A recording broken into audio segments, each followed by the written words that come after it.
आप सब कैसे हैं? मैं उम्मीद करता हूँ कि बहुत अच्छे होंगे। और बच्चों, आपको जैसे पता है कि हमारा 6th क्लास है और हम लोग हिस्ट्री जो आपका विषय है हम उसको प्रारंभ कर चुके हैं। और इसी के अंतर्गत जो है बच्चों, आपको पता है कि कल हम लोग आपका बात कर रहे थे, जो आपके ऋग्वेद थे, हम लोगों ने आपका विश्वामित्र और नदी के जो बीच का संवाद था, उस संवाद को हमने पढ़ा और जाना कि कैसे वो आपस में बात कर रहे थे। और ऋग्वेद में हमने कहा था कि कुछ ऐसे सूक्त हैं जो आपके संवाद के रूप में आपके वर्णित हैं। उनको हमने बहुत अच्छे रूप में देखा, उनको जाना और वो उनको देखा। क्लियर है? मैं उम्मीद करता हूं कि बच्चों, आप सबको जो लेक्चर है कल का आपको समझ आया होगा। अगर किसी प्रकार का कोई डाउट है तो आप मुझसे पूछ सकते हैं, किसी प्रकार कोई क्वेरी है, कोई प्रश्न है, आप मुझसे पूछ सकते हैं। कोई भी बच्चा किसी भी स्कूल से अगर जो हम लोग चैप्टर पढ़ रहे हैं इससे संबंधित किसी का कोई डाउट है तो आप हमसे लाइव जुड़कर अपने कमेंट सेक्शन के माध्यम से आप हमसे पूछ सकते हैं। कोई भी बच्चा? चलिए, ठीक है, देख लेते हैं। चलिए, रेडी हैं आप? हम चलते हैं डिजिटल बोर्ड की तरफ। देखिए बच्चों, हम लोग आपका देख रहे थे मवेशी, घोड़े और रथ, इसके विषय में हम लोगों ने आपका बात की थी कल। और साथ ही मैं आपको बता दूं कि जैसे हम लोग ये सब कुछ आपका पढ़ चुके थे, इसके साथ साथ हमने बहुत सारी ऐसी और चीजें थी जो हमने सीखी। जैसे हमने आपने देखा कि आपका विश्वामित्र और आपके नदी के बीच के संवाद को पढ़ा था। उसके साथ हम लोगों ने आपका ऋग्वेद की जो पांडुलिपि थी, हमने उस पांडुलिपि को भी देखा था। क्लियर है? और हम रथ, घोड़े और आपके मवेशी के विषय में भी हम लोग आपका पढ़ रहे थे। हम लोग इतना जो था अपने लेक्चर के माध्यम से इसको देख पाए थे, यहाँ तक बच्चों हम लोग अंतिम कर पाए थे। अब हम बात करेंगे इससे आगे अब आपका पढ़ने की, सीखने की, कि क्या स्थिति बनी हुई है, क्या चीज है। आइए इसको हम ध्यान देते हैं अभी। ठीक है? देखिए, अधिकांश पुरुष इन युद्धों में भाग लेते थे, कोई स्थायी सेना नहीं थी। कह रहे कि अधिकतर जो पुरुष थे वो क्या करते थे, जो आपके युद्ध होते थे उनमें भाग लेते थे। और भी उस समय क्या था, कोई भी सेना क्या नहीं थी, स्थायी नहीं थी। स्थायी का मतलब जैसे कोई बाप का राजा अपनी सेना को अपने दरबार में उनको बिल्कुल बाप का परमानेंट रूप में रखता था, तो ऐसा नहीं था, परमानेंट में रहता था। लेकिन लोग सभाओं में मिलते जुलते थे और लोगों का जो मिलना जुलना होता था कहाँ होता था, जो उनकी सभाएं होती है उनमें होता था। और युद्ध व शांति के विषय में सलाह और आपका मशवरा करते थे। अब देखिए, जो आपकी सभा है इनमें क्या हो रहा है, लोग आपके बैठे हैं, इनमें आपस में मिलजुल रहे हैं और जो भी युद्ध होगा या अब आपके शांति होगी इसके विषय में बात कर रहे हैं। और सलाह आपका मशवरा कि भाई क्या विचार करना है, क्या कैसे करना है, इसके विचार में ये बात करते थे। वहां ये ऐसे लोगों को अपना सरदार चुनते थे जो बहादुर और कुशल योद्धा हो। क्या करते थे? ये ऐसे लोगों को वो आपका सरदार चुनते थे अपना, जो कैसे हो, कुशल और बहादुर हो। अब देखिए, सबसे पहले आपको ध्यान रखना है कि जिस समय ये समय की बात हो रही है, यानी कि ऋग्वैदिक कालीन की जो बात हो रही है, इस समय अगर आप समाज को देखोगे तो ये समाज कैसा था? ये कबीलाई समाज था। आर्य लोग आपका निवास करते थे और आर्य जो लोग थे वो क्या थे, वो आपका सारे कबीलाई समाज के लोग थे। कौन थे बच्चों? आपका कबीलाई समाज के लोग थे। ठीक है? ये आपको ध्यान रखना है। ठीक, आगे देखिए, लोगों की विशेषता बताने वाले शब्द। अब कह रहे कुछ ऐसे शब्द हैं जो लोगों की क्या करते थे बच्चों, वो आपकी विशेषता बताते थे। उन शब्दों को हमको देखना है, उन शब्दों पर बात करना है कि कौन से ऐसे शब्द हैं जो शब्दों की, या फिर आप कहेंगे जो लोगों की जो शब्द हैं वो आपकी विशेषता बता रहे हैं, हमको उनको देखना है। देखिए, लोगों का वर्गीकरण काम, भाषा, परिवार या समुदाय, निवास स्थान या संस्कृति परंपरा के आधार पर किया जा रहा है। कह रहे हैं कि जो लोगों का हम लोग वर्गीकरण, वर्गीकरण का मतलब है बांटना, जो हम लोग बांटने का काम कर रहे हैं वो बच्चों किस आधार पर कर रहे हैं? अब आपकी भाषा के आधार पर, परिवार, समुदाय, इन सब चीजों के आधार पर हम लोग क्या कर रहे हैं, इनको हमने बेस बनाकर इनको डिवाइड किया है, हमने इनको वर्गीकरण किया है, आपका क्लासिफिकेशन किया है। देखिए, ऋग्वेद में लोगों की विशेषता बताने वाले कुछ शब्दों को देखो। कह रहे ऋग्वेद में कुछ ऐसे शब्द हैं जो क्या करते हैं, उनकी विशेषता बताते हैं। ऋग्वेद के अंतर्गत हम उन शब्दों को देखेंगे। अब देखिए, अब कह रहा है कि जिनमें दो समूह हैं, और कह रहा है जिनमें कैसे हैं, आपके दो वर्ग हैं। समूह मतलब वर्ग। देखिए, जिनका वर्गीकरण काम के आधार पर किया गया, यानी कि हमने इनको बांटा कैसे, देखिए काम के आधार पर, और यहां भी किसके आधार पर बांट रहे हैं, काम के आधार पर। पुरोहित, अब ध्यान दीजिए, पुरोहित जिन्हें कभी कभी ब्राह्मण भी कहा जाता था। क्या कहा जाता था, ब्राह्मण। तरह तरह के यज्ञ अनुष्ठान करते थे। दूसरे लोग थे राजा।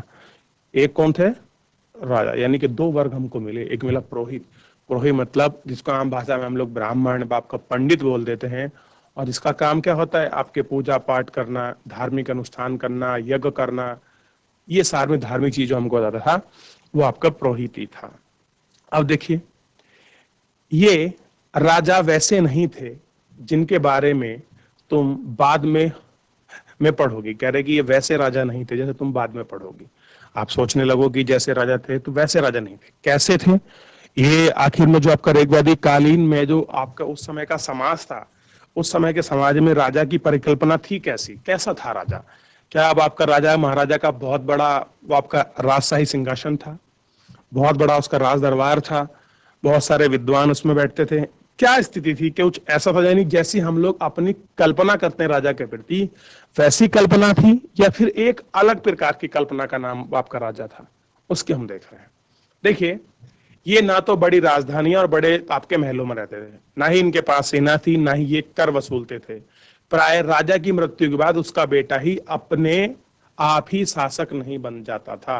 कह रहे ना तो इनके पास सेना थी, ना इनके पास राजधानी थी कोई बड़ी, ना बड़े महल थे, और जो इनका बेटा था वो ऐसा भी था कि बाप मारा और जैसे पिता एक्सपायर हुए तो पिता के सिंहासन पर बड़े बेटे का अधिकार हुआ। तो ऐसा भी नहीं था।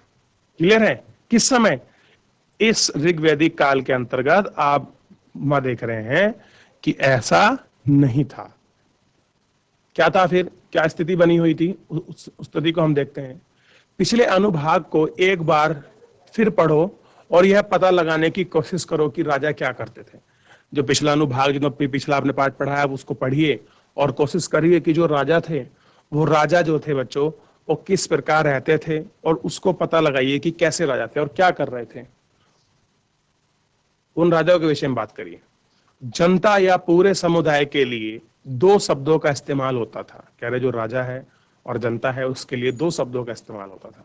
एक था जन, क्या था, एक जन।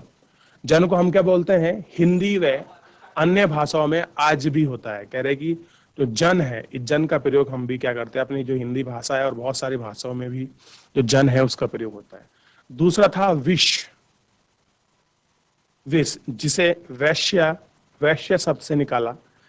तुम इस विषय पर अध्याय 5 में विस्तार से पढ़ोगे। कह रहे कि आप जो वैश्य शब्द है, जो आपका विष है, इसके बारे में आप जो है चैप्टर नंबर 5 में क्या करोगे, आप इसको विस्तार से पढ़ोगे।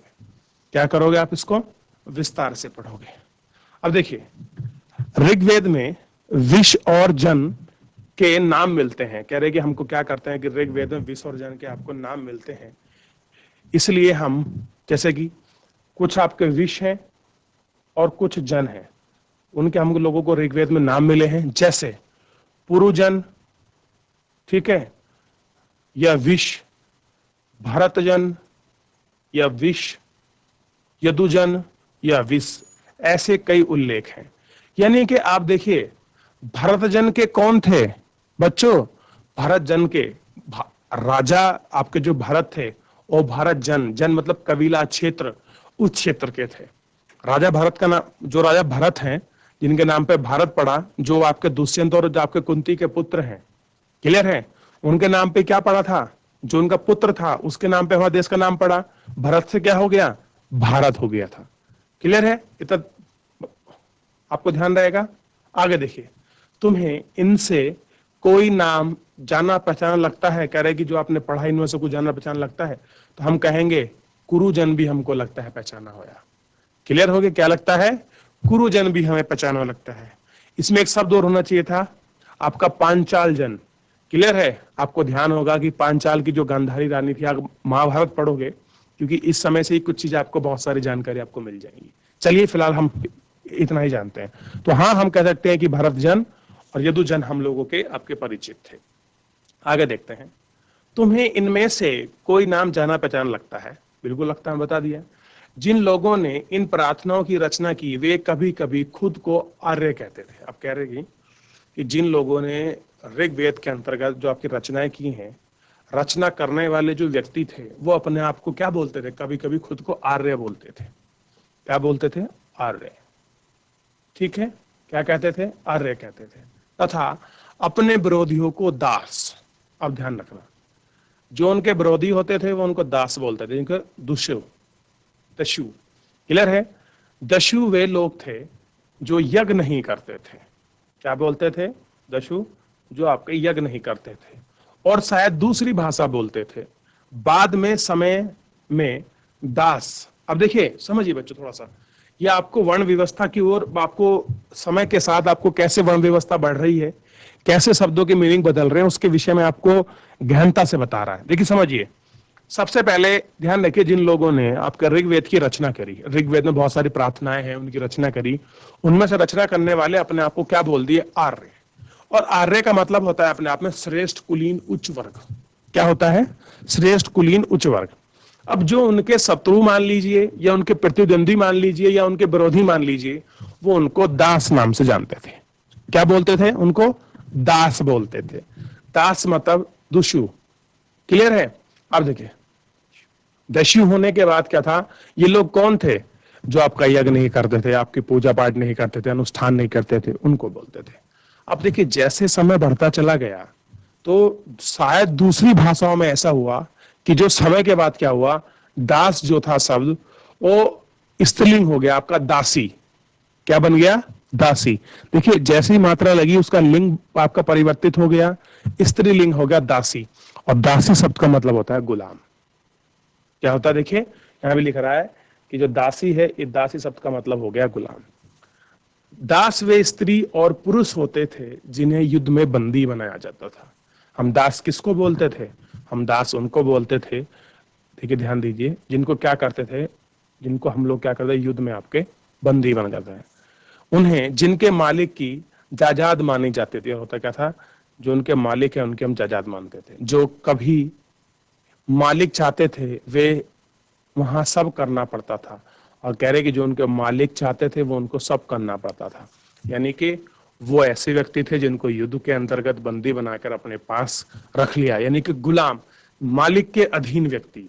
जैसे मालिक कहेगा कि उठ तो उठा, यहां जाना तो वहां जाओ, तो इस तरह का ये लोग थे दास। अब देखिए, दास पहले जो बोला गया वो आर्य ने अपने विरोधियों को बोला, लेकिन बाद में समय के साथ जो दास शब्द की परिभाषा ही बदल गई। दास का मतलब हो गया गुलाम। कौन से गुलाम? वो गुलाम जिन्होंने जो युद्ध में आपके आपके बंदी बनाए गए। समझ रहे हैं कि कैसे जो शब्द हैं वो उनके जो मीनिंग है वो आपके चेंज हो गए। आगे देखिए थोड़ा सा बच्चों, जिस युग में उपमहाद्वीप के उत्तर पश्चिम में ऋग्वेद की रचना हो रही थी, उसी समय दूसरी जगहों पर अलग अलग तरह का विकास हो रहा था। देखो वहां क्या हो रहा था। अब कह रहे कि जिस तरह हम लोग देख रहे हैं कि उत्तर पश्चिम का जो पार्ट है, यहाँ क्या हुआ कि जो आपका ऋग्वेद है, इस ऋग्वेद की आपकी रचना हो रही थी। क्लियर है? क्या हो रही थी आपकी? ऋग्वेद की रचना। अब देखिए, एक हमने क्षेत्र बना दिया उत्तर पश्चिमी। कौन सा क्षेत्र? आपका उत्तर और पश्चिमी, यानी कि खास करके हिमालय रीजन। और ये आप ऐसे मान सकते हैं कि जहां तक गंगा का आउटफ्लो है, इस पूरे क्षेत्र को आप लोग बहुत आराम से देख लीजिए, बल्कि पूर्व का भाग छोड़ दीजिए। तो इस पूरे क्षेत्र में क्या हो रहा था? ऋग्वेद की रचना। जैसे वर्तमान का पाकिस्तान, जम्मू कश्मीर, हरियाणा, पंजाब, उत्तर प्रदेश, आपका मध्य प्रदेश, बिहार, झारखंड, उड़ीसा, नहीं उड़ीसा तक मत जाइए क्योंकि वहां उड़ीसा के बाद थोड़ा नीचे चल मान ले सकते हैं। तो इस पूरे क्षेत्र को उन्होंने वहां बता दिया कि यहाँ ऋग्वेद की रचना थी। आगे देखिए, खामोश प्रहरी कहानी महापाषाणों की। अब तक तो हमने जो देखा आपको, हमने जो ऋग्वेद की स्थिति थी उसमें क्या क्या चीजें थी, कैसी व्यवस्था थी, हमने सिंपल था उसके तहत ये सारी चीजों को हमने पढ़ा और जाना कि क्या चीजें हो रही थी। खामोश जो आपको प्रहरी हम लोग वो आपका देख रहे थे। क्लियर है बच्चों? अब आपको देखना है अगले पृष्ठ के चित्रों को देखो। कह रहे जो अगला पृष्ठ है आप उसके चित्रों को देखो। अब देखिए हम लोग चित्रों को देख रहे हैं, ये मान लीजिए,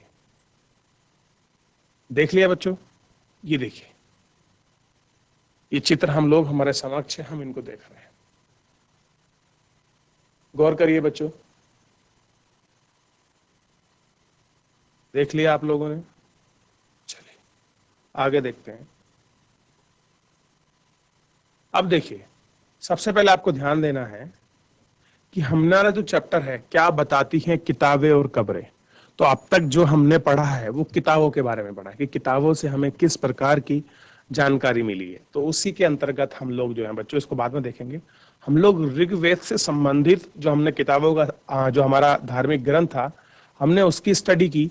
तो उससे हमें बहुत सारी चीजों के विषय में वो आपका पता चला कि क्या कैसी स्थिति बनी हुई है, कौन से ऋग्वेद हैं, ऋग्वेद में कैसी व्यवस्था है, किन चीजों का जिक्र है, कैसे इतिहासकार उनका अध्ययन कर रहे हैं, और कैसे हमें जो प्राचीन जो आपकी पुरातन चीजें हैं उनके विषय में हम लोगों को वो आपका पता चल रहा है। हमने सब इस चैप्टर के माध्यम से पढ़ा और जाना। तो ये हमें जितनी अब तक हम लोगों ने जानकारी पढ़ी है कि हमारे वेद हैं, 4 प्रकार के होते हैं, इनमें सूक्त है, इनकी रचना ऐसे हुई है, इस प्रकार की व्यवस्था है, ऋषियों और आपके नदियों के बीच का संवाद है, अनुष्ठान, धार्मिक यज्ञ, आपकी प्रार्थनाओं के बारे में चर्चा है, ये सब हमें कहाँ से मिली?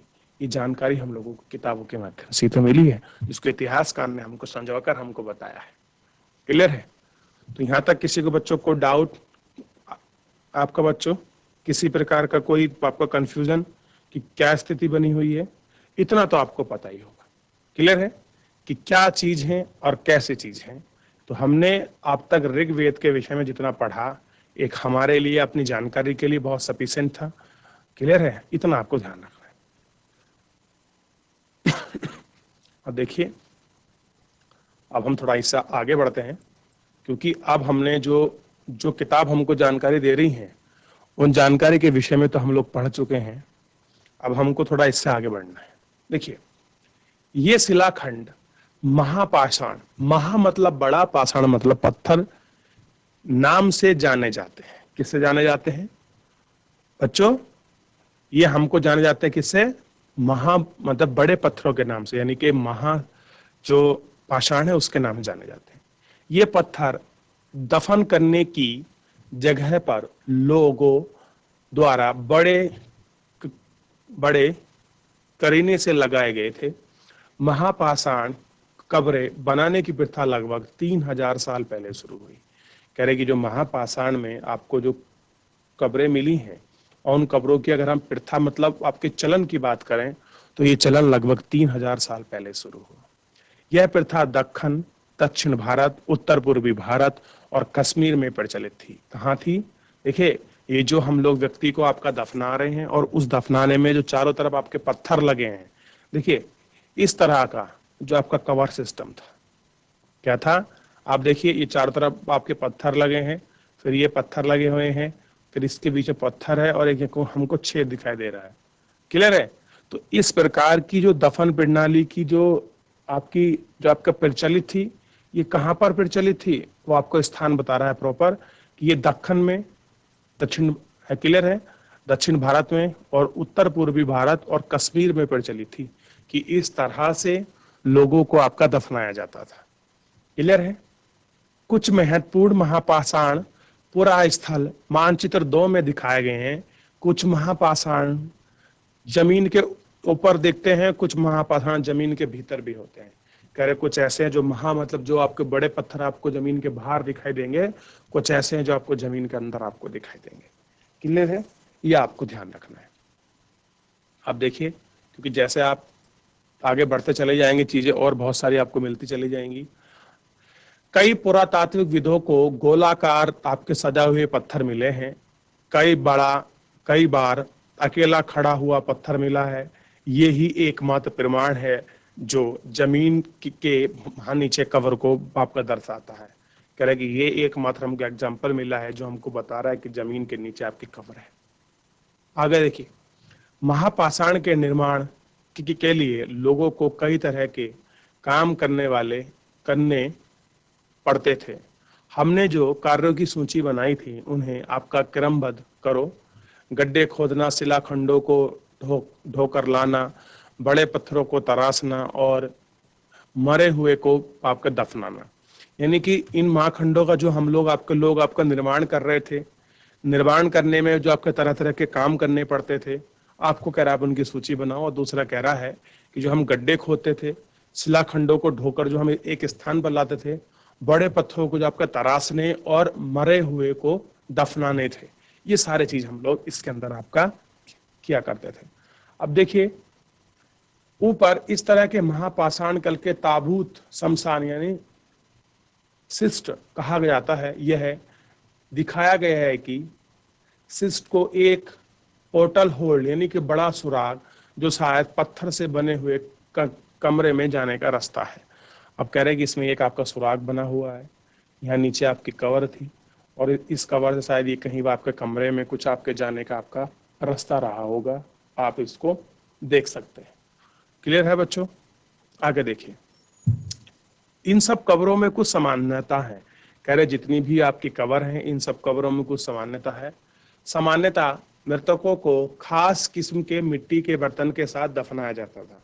होता क्या था कि जो व्यक्ति आपका मर गया है, उस मरे हुए व्यक्ति को दफनाते समय उसके साथ कुछ मिट्टी के बर्तनों को रखा जाता था, जिन्हें काले लाल मिट्टी के बर्तनों यानी कि ब्लैक एंड रेड वेयर के नाम से जाना जाता है। साथ ही इनसे मिले लोहे के औजार, हड्डियां, घोड़ों के कंकाल और सामान तथा पत्थरों और आपके सोने के गहने। कह रहे हैं कि हमको पत्थर भी मिले हैं, पत्थरों के आपके औजार भी मिले हैं, लोहे के औजार भी मिले हैं, घोड़ों के कंकाल भी मिले हैं, दूसरे अन्य सामान भी मिले हैं और पत्थरों के साथ जो गहने हैं हमको वो भी मिले हैं। क्या हड़प्पा के शहरों में लोहे का प्रयोग हुआ था? आप मुझे बताइए। कह रहे जो हड़प्पा के शहर हैं उनमें का लोहे का प्रयोग हुआ? तो नहीं हुआ था, ध्यान रखना। क्लियर है? तो फिलहाल तो हम क्या करते हैं बच्चों, आज अपने लेक्चर को हम लोग यहीं तक रखते हैं जहां तक हमारी कवर है, क्योंकि हम लोगों ने क्या बताती हैं किताबें, इसके विषय में तो हम लोग पूरा आपका पढ़ चुके हैं और पूरा हम लोग आपका जान चुके हैं। ये आपको पता होना चाहिए, ठीक है, ताकि किसी भी चीज, कोई भी चीज हो, हम उसको बहुत अच्छे से हम उसको समझ सके, हम उसको जान सके। ये सब चीजें हम लोगों को आपका ध्यान रखनी होती। क्लियर है बच्चों? तो मैं उम्मीद करता हूं आप सभी बच्चों से कि जो आप लोगों ने किताबों के विषय से आपने जानना शुरू किया, आपने उसको जाना और क्या बताती हैं किताबें। जैसे हमने ऋग्वेद के विषय में पढ़ा तो उतना हम लोगों को जो जानकारी मिली आप सब बच्चों ने बहुत अच्छे से पढ़ ली होगी, बहुत अच्छे से रिवीजन कर लिया होगा। अब जो आपकी कब्रें हैं, कब्रें हमको क्या बताती हैं, कैसे हम लोगों को इतिहास के बारे में पता चलता है, उसको हम सीखने सिखाने का जो कार्यक्रम है हम लोग आज उसको शुरू कर चुके हैं। और एक हमने विशेष प्रकार की कब्र को देखा, क्लियर है, और जिसमें हम लोग आपकी बहुत सारी चीजों को पढ़ेंगे। और आज के लिए इतना ही, मिलते हैं नेक्स्ट लेक्चर में। मुझसे जुड़ने के लिए आपका बहुत बहुत धन्यवाद।